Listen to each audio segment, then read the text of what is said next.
اس حوالے سے ان کی ایک بڑی پہچان ہے محترم تصنیف حیدر صاحب، اور ان کا تعلق اس خانوادے سے ہے جہاں فصیح اکمل جیسا ایک شاعر ان کی سرپرستی کے لیے ان کے والد محترم کی شکل میں انہوں نے دیکھا۔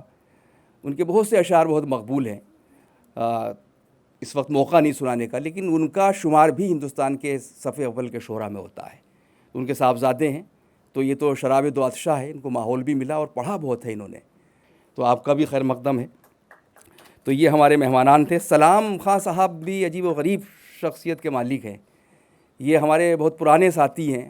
اس وقت جب ہم لوگ دلی سب نئے نئے آئے تھے ایک ایک تھیلا لے کر، اور انہوں نے ہمارے ساتھ اخبارات میں کام کیا، روزنامہ ان دنوں شائع ہوتا تھا، اس کے بعد یہ نئی دنیا چلے گئے، پھر ان کو سہارا میں بلا لیا گیا، اس کے بعد انہوں نے اپنا پبلیکیشن کیا۔ جب اس صحافت کا ایک کام ایسا ہے، یہاں سہیل بھائی بیٹھے ہیں، ہمارے اصغر بھائی بیٹھے ہیں، تو صحافت جو پہلے تھی اس میں اپنا واقعی خون نکال دیتا تھا انسان، تو اس زمانے کی صحافت ان لوگوں نے دیکھی ہے۔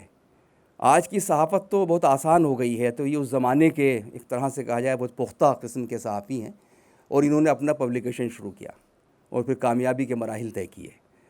جس طرح آسیہ خان نے بتا دیا وہ سی باتیں کہ انہوں نے جو ادھر کچھ سنگ میل طے کیے ہیں، یعنی جون ایلیا کے سارے حقوق ان کے پاس ہیں جو بہت مشکل سے ہاتھ آ سکتے تھے۔ جون کا جو غیر مطبوعہ کلام تھا، کیوں کے نام سے شائع ہوا، ریختہ میں اس کا اجرا ہوا تھا جاوید اختر کے ہاتھوں، تو وہ سلام بھائی نے شائع کیا، اور وہ کلام تھا جو غیر مطبوعہ تھا۔ اس کے علاوہ اور بھی کلام ہیں ان کی کتابیں ہیں، نادم ندیم کام کر رہے ہیں اس پر، فرنود ان کی کتاب آنے والی ہے، شاید پر بھی کام ہوا ہے، کچھ میری خدمات بھی حاصل رہتی ہیں ان کتابوں میں نے کیوں کا کام بھی کیا، شاید کا بھی کیا، اور شاید کچھ اور کتابوں کا بھی کیا ہوگا۔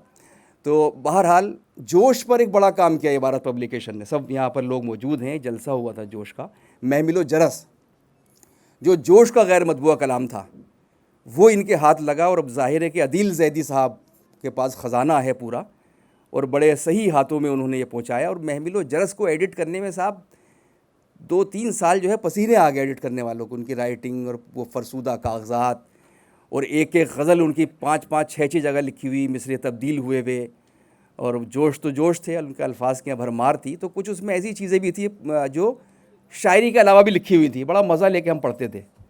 مثلاً کچھ بڑے دلچسپ جملے ان کے، تو وہ بڑا دلچسپ تھا، اور ہم نے اس کو بڑا اس میں مدد رہی شامل، پروفیسر انیس صاحب بھی اس میں شامل رہے، پروفیسر اختر الواسع صاحب نے لکھا، تو وہ بھی ایک بڑا کام تھا۔ جوش کی ایک اور کتاب فکر و ذکر بھی شائع کی سلام خاں صاحب نے۔ فکر و ذکر میں ان کے مقولے ہیں چھوٹے چھوٹے، لیکن صاحب آپ پڑھیے تو آپ اترتے جائیے، کتاب ضرور پڑھیے گا آپ، یعنی جوش جو ہے اصل جوش سمجھ میں آتا ہے وہاں پر۔ جیسے ان کا ایک وہ شعر تھا کہ اگر رسول نہ ہوتے تو صبح کافی تھی، تو اس میں وہ سحر خیز شاعر تھے جوش، مطلب صبح 3 بجے اٹھ کے نہا لیا کرتے تھے۔ تو بہت سی چیزیں ہم کو اب سمجھ میں آ رہی ہے جب ہم بالکل عمر کا ایک حصہ گزار چکے، ورنہ ان لوگوں کو پہلے پڑھ لیتے تو بڑے کارآمد نسخے ان کے اس میں ہیں۔ تو یہ کام بھی ان کا بہت ہی محترم کام ہے۔ اور اب ان کا نیا جو جس کا یہاں پر جس کو ریلیز کیا جانا ہے، عبید اللہ علیم صاحب کا شعری مجموعہ، یہ بھی ان کا غیر مطبوعہ کلام تھا اور کچھ شائع شدہ کلام تھا، اور یہ سب وہ مسودات ہیں کہ جن پر وہاں بہت ہی تکرار رہی ہمارے سرحد پار کے ملک میں، بڑے الزامات لگے، جیسے جون کے بارے میں کہا گیا کہ جون کا ایک بہت سارا ذخیرہ مسودات جو ایک نوجوان لے کر بھاگ گیا، لیکن اس نوجوان نے وہ چیزیں شائع کی اور بہت ایمانداری کے ساتھ لوٹائیں، جو خالد انصاری صاحب ہیں وہاں، اور انہوں نے ایک ایک چیز ایمانداری کے ساتھ جوش کی ترتیب دی، اور اسی کے اردو ورژن یہاں شائع کیے گئے۔ ہندی کا کام یہاں پر نئے سرے سے ہوا ہے۔ یہ جو عبید اللہ علیم کتاب ہے، ایک زمانہ خواب کا، ایک زمانہ خواب کا ہے اور ایک تعبیر کا، یہ ان کے شعر کا مصرع ہے۔ عبید اللہ علیم کو آپ سب کو یاد آ جائیں گے کیونکہ ادھر سوشل میڈیا نے سب کچھ ختم کر دیا ہے۔ کچھ لوگ تو یہ سمجھتے ہیں کہ جو ریل پر آ رہا ہے شاید شاعری وہیں سے شروع ہوتی ہے، کہ ولی دکنی ریل والا شاعر ہے، لیکن اس کے باوجود جو لوگ پڑھے لکھے لوگ ہیں اور مسودات کو چھان رہے ہیں، پھٹک رہے ہیں، ان کو معلوم ہے کہ شاعری ہماری کہاں تھی اور اس کو کس طرح سے آگے پہنچانا ہے۔ ایک شعر آپ کو ضرور یاد ہوگا، عزیز اتنا ہی رکھو کہ جی سمجھ جائے۔ بہت سے لوگ پڑھتے ناظم مشاعرہ یہ، عزیز اتنا ہی رکھو کہ جی سمجھ جائے، اب اس قدر بھی نہ چاہو کہ دم نکل جائے۔ یہ ایک ایسا شعر ہے کہ جس کو بہت سے لوگوں کو نہیں معلوم کہ عبید اللہ علیم کا یہ شعر ہے۔ اور بعض لوگ اسی شعر کے حوالے سے عبیداللہ علیم صاحب کو جانتے ہیں، ان کو پہچانتے ہیں، اور بہت ان کا مشہور شعر ہے۔ اس کے علاوہ ان کا یہ شعر بھی بہت مقبول ہے کہ آنکھ سے دور سہی دل سے کہاں جائے گا، آنکھ سے دور سہی دل سے کہاں جائے گا، جانے والے تو ہمیں یاد بہت آئے گا۔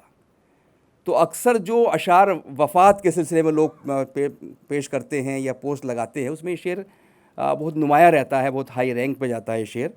اور ایک شعر بھی آپ نے ان کا ضرور سنا ہوگا کہ ہوا کے دوش پہ رکھے ہوئے چراغ ہیں ہم، جو ہو سکے تو ہمارے لیے دعا کرنا۔ یہ شعر بھی عبیداللہ علیم صاحب کا ہے۔ تو ایسے ان کے بے شمار اشعار ہیں جن کا ہم لوگوں کو اندازہ بھی نہیں تھا کہ یہ شعر عبیداللہ علیم کا ہے۔ جب ہم نے ان پر کام کیا تو پتہ چلا کہ یہ شعر عبیداللہ علیم صاحب کا ہے، اور اس شاعر کو منظر عام پر آنا چاہیے۔ میں یہ کس کے نام لکھوں جو علم گزر رہے ہیں، میں یہ کس کے نام لکھوں جو علم گزر رہے ہیں، میرے شہر جل رہے ہیں، میرے لوگ مر رہے ہیں۔ پورا عالمی منظرنامہ ہے اس شعر کے اندر، جیسا آپ دیکھ سکتے ہیں۔ اور ہندوستان دیکھیے، کوئی اور تو نہیں ہے پس خنجر آزمائی، کوئی اور تو نہیں ہے پس خنجر آزمائی، ہم ہی قتل ہو رہے ہیں، ہم ہی قتل کر رہے ہیں۔ تو یہ وہ شاعری ہے کہ جو ہر عہد میں عبیداللہ علیم صاحب کی جو ہے ہمارے ساتھ آ کر کھڑی ہو جاتی ہے، ہمارا ساتھ دیتی ہے۔ سخن میں سہل نہیں جان نکال کر رکھنا، سخن میں سہل نہیں جان نکال کر رکھنا، یہ زندگی ہے ہماری سنبھال کر رکھنا۔ خورشید مثال شخص کل شام مٹی کے سپرد کر دیا گیا ہے۔ اور یہ ان کی نظم، کچھ دن تو بسو میری آنکھوں میں، پھر خواب اگر ہو جاؤ تو کیا۔ تو یہ تو وہ شعر تھے جو مجھے سامنے سے یاد ہے، ورنہ ایسے بے شمار اشعار ان کے ہیں عبیداللہ علیم کے، اور پوری غزلیں ان کی بہت مشہور ہے۔ تو کیا ایسے شاعر کو منظر عام پر نہیں لایا جانا چاہیے تھا؟ یقیناً لایا جانا چاہیے تھا، اور یہ کام عبارت پبلیکیشن نے کیا۔ ایک اس کے پیچھے جو بتایا آسیہ خان نے کہ عدیل زیدی صاحب، ان کا تعلق ہمارے وطن سے ہی ہے، اور میرے تو بالکل وطن سے، ضلع بجنور سے ان کا تعلق ہے۔ میمن سادات ایک جگہ ہے وہاں، جو عزاداری کے لیے بھی بہت مشہور ہے، سلیم بھائی جانتے ہیں یا عباس بھائی بیٹھے ہیں، تو وہاں کی عزاداری بہت مشہور ہے، جو لکھنوی طرز کی عزاداری ہے، وہاں سے ان کا تعلق ہے۔ ان کے والد محترم سید اختر رضا زیدی، جو پروفیسر تھے تاریخ کے، وہ پاکستان چلے گئے تھے، لیکن ان کا دل نہیں لگا وہاں پر، اور اس کے بعد وہ جب ریٹائرڈ ہوئے تو وہ میمن کو دیکھنے کے لیے بےتاب ہو گئے، جون ایلیا کی طرح۔ وہ بھی جب امروہہ آتے تھے تو لیٹ جاتے تھے زمین پر۔ تو وہ جب آئے یہاں پر پروفیسر اختر رضا زیدی صاحب، تو وہ یہیں کی مٹی میں، یہیں کی خاک میں پیوند ہو گئے۔ یہ ان کا وطن سے محبت کا ثبوت تھا۔ ان کے تمام کئی اور ان کے جو بھائی ہیں عدیل زیدی کے، وہ بھی بہت اچھے شاعر ہیں اس میں۔ اور مصطفیٰ زیدی، انہی پتھروں پہ چل کے اگر آ سکو تو آؤ، میرے گھر کے راستے میں کوئی کہکشاں نہیں ہے، یہ ان کے ماموں کا شعر ہے۔ مصطفیٰ زیدی تیغ الہ آبادی کے نام سے لکھتے تھے، ان کا ایک حادثے میں انتقال ہوا تھا۔ تو عدیل زیدی صاحب، میں نے بہت سے لوگ دیکھے ہیں جو وطن سے محبت کرتے ہیں۔